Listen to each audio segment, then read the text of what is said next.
Thank you so much, Bob and Leanne and Mark and Tayden, for helping us in worship today. Wonderful to see Tayden involved. We are committed as a church to the next generation and getting the next generation involved in ministry. If you're looking for your church where your kids will feel significant, we're really working hard at doing that. So thank you, worship band, for your good work today. And thank you, Pastor Yasmin, for your good word to us about parenting last week. Very rich, very helpful, very encouraging. And so this week, I get to talk about family finances. And I think we got some really exciting stuff to share with you. But first of all, we're going to take 45 seconds for you to greet one another, share some likes while we greet one another, say hi to some people who are listening in with you. And in 45 seconds, I'll be back. This is Family Finances.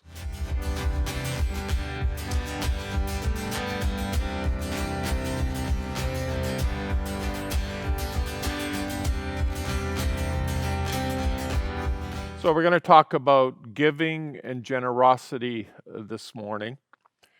And I'm going to be talking about money, but Vi Dilsner said something when I was talking to her last week about giving being more than just giving money. And I think we need to remember that before we dive into talking about money. So just listen into Vi's words here for a moment. In life, I realized that how important it was to give and being generous with your time at church and also your time with your neighbors and your friends. I always thought it was important to be the hands and feet of Jesus. Yeah. And to give back. And I always tell my neighbors, don't rob me of a blessing. And you know who you are. Thank you, Vi. Whole life giving really does matter. And learning to give of ourselves really matters. But that does not excuse us from not giving of our money. New International Version, Proverbs chapter 22 and verse number 6 says this to us. Start your children off on the way they should go. Start your children off on the way they should go. And even when they are old, they will not turn from it. Start children off on the way they should go. We have a parental responsibility to start our children on the path they need to be going. And I'm convinced if we can give our children some wisdom in 3 areas, we've got them on a path that'll serve them well in life. We need to teach them to love God, love Jesus, and we need to teach them how to treat people with respect and kindness. And the third thing that is a real difference maker in their lives is learning how to handle money. And parents, we have a responsibility to help our kids get started off in this stuff in a really solid way. Alan Greenspan, who for 20 years was the Federal Reserve, chair of the Federal Reserve for the United States, in charge of their money, said the biggest problem in the world today, and I quote him now, the number one problem in today's generation and economy is the lack of financial literacy. Many of our kids are going into adulthood and don't have a clue about money. Schools aren't teaching much. Church probably doesn't teach as much as it should. Parents, you really need to help your kids learn about how to handle money, what to do with money from a Christian worldview. So I'm going to give you 4 things today. And the first one is teach them that money doesn't grow on trees. Teach them that money doesn't grow on trees. If I heard that once when I was growing up, I heard it 50 times. I think my grandchildren thinks money incubates in bank machines. Just go press some money buttons and money comes out. But money doesn't grow on trees and money doesn't incubate in bank machines. Money comes from hard work. And teach your kids that you have money because somebody in the house is working. Sometimes dad and mom are both working. And talk to them about the value of money. For the sake of argument, let's say you make $25 an hour. Explain to them that you get that much money, but you have a responsibility as a citizen of Canada, and they take probably $7 of that away. So we've got good roads to drive on, and libraries we can go to, and schools to attend, and hospitals to look after us when we're sick. So we're down to $18. Explain to them that your family has $18 an hour, and if they spend more than $18 an hour, you've got some problems. When you go out to the restaurant and the meal costs $54, explain to them that you've just spent 3 hours of work. And you can't do that 10 times a week or you're in trouble. Explain to them that they have money because of work. Teach them the value of work. And teach them to do well in school, because if they do well in school, it'll open up opportunities for them to get a job that'll be fun. They can do something with their life that they really enjoy doing. One of the greatest delights of my life is for the last 45 years, I get up every morning and I have gotten to do what I really enjoy doing. I've never felt like I'm going to work. It's fun. Teach them the value of work. Teach them the value of work. Teach them that money doesn't grow on trees. The second thing that we have to teach them is teach them if you don't tell money where to go, it will leave. Teach them that if you don't tell money where to go, it'll leave. Where did all my money go? Well, if you can't figure out where your money is going, the problem is you haven't been telling your money where to go. We need to handle money well. Hard to believe that my mom has been gone now for 9 months. And Mom chatted with me a lot, but there are 2 conversations I remember having with her that stick out more than any other conversations I had. And interestingly, both of them were about money. And she taught me that when we have money, when I get money, I have to have a plan for it. And Mom introduced me to what's called the 10-80-10 plan. And it's simply give 10% of your money away, save 10% of your money, and live on 80% of your money. I'm not saying you have to do that. It's been a good guide for Pastor Don and I. But you need to have a plan. If you don't tell money where to go, it will leave. So I think it is really, really good to build a system where your kids learn how to do that at a young age. I suggest that you get some jars for them. And they don't have to be this big, but I got big ones so they show up well on the camera.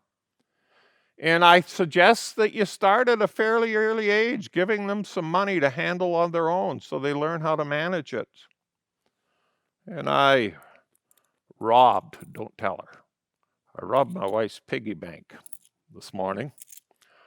She fills it with all the money I put on my dresser every night, so I really don't feel like too much of a thief. But I robbed my wife's piggy bank this morning, and I grabbed 10 loonies. And 10% of what you make you need to teach your children to put it in the giving jar. And then you need to teach them that they take another 10% and they put it in the, wrong jar. We make mistakes financially quite easily, don't we? We put it, we're really getting this mixed up. Okay, let's start over. We put 10% in the, see how easy it is to get confused? Giving jar. We put 10% in the saving jar. And then we put the rest in the living jar. Teach your kids to do that. And when this jar gets a considerable amount of money in it, take them to open up a bank account and teach them to save. It'll be a pattern that will serve them well for their entire life. Teach them how to give every Sunday. Empty the giving jar, or Saturday if you come to Saturday church, and teach them the joy of giving. And then the living jar really, really matters. Teach them they have to live on what's in this jar. And when they come to you, if you pay them or give them allowance every Friday and they come to you Wednesday and beg for more money, you say, sorry, you're out of living money. Don't give in to them, because if you do, you'll develop a lifelong habit for them of living beyond their means. Teach them to live on what they're given to live off of. So the 10-80-10 plan, my mom taught me that, and I'm really, really grateful. And the third thing we need to know about money is that money needs to be directed towards what matters to us most. Money needs to be directed to what matters to us most. So if having a big fancy house is what matters to you most, then that's what you've been putting most of your money in. If partying and having lots of parties and being known as a party animal really matters to you, then you'll be putting most of your money into parties. And if having all the latest clothes and the nicest possible wardrobe is what matters to you, then that's where most of your money is going to go. From a Christian worldview, our money needs to go to what matters to us most. And Jesus told us what should matter to us most in Matthew chapter 26, verses 36 and 37, where Jesus was approached and was asked, "Teacher, what is the greatest commandment of the law?" And Jesus said, "You shall love the Lord your God with all your heart, with all your soul, and with all your mind. This is the great and foremost commandment." For the Christian, what should matter to us the most is our love for God. And it should be reflected in how we manage and how we handle our money. Teach them that this jar really, really matters. I like what Roger said last week, and I just want to take you back to a few short words from Roger and listen into what he says about money. Giving and being generous is the first step. The second step is being thankful for what you have, truly thankful. And really, giving is the act of being thankful. It's one thing to say I'm thankful. It's another thing to give back to God. It's it's an action associated with being thankful. And the third is to be responsible with your money. God blesses people with things that they're going to be responsible with. And those three things, being generous with your giving, being thankful for what you have, and being responsible with what you've been given, I think are a pretty powerful combination that God will respect. Money is about giving, but giving is really an expression of thanksgiving. And when you give, you're offering worship to God.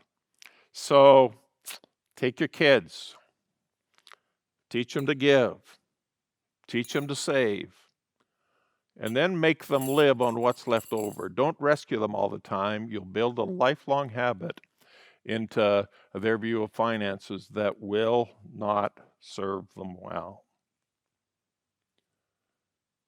And then the fourth thing, giving is better caught than taught. Giving is better caught than taught. I was struck as I sat with the Unruhs and the Dilsners interviewing them last week by both Jonathan and Stephanie's stories about how they learned to give. just going to run those clips again just for a short bit here and point out something to you. Probably the biggest thing that stands out to me was watching my parents very consistently. Like, I can remember this all the way through my childhood, through my teenage years. Every single, probably a month or 2 weeks, but every time there would be a check in the offering. I never knew how much it was. You know, it was always folded in half. Sometimes when we were kids, they would give it to one of us to put in for them, but it was a very, very consistent pattern. And I think I didn't really understand, you know, watching that as a child, but now looking back at that, that had a very big impact on me. You guys always gave me a little bit of change as a kid to get to drop in the offering plate when it came around. And in Sunday school, they had these things called Mac eggs. I feel like it wasn't always my money in them, but the act of having these eggs and like all the kids giving together their own money was a really good thing to do. So both Jonathan and Stephanie learned how to give simply by watching how their parents gave and watching their parents give and watching their parents give them money to give. All the teaching in the world won't help if they don't see that it's something that really matters to their parents.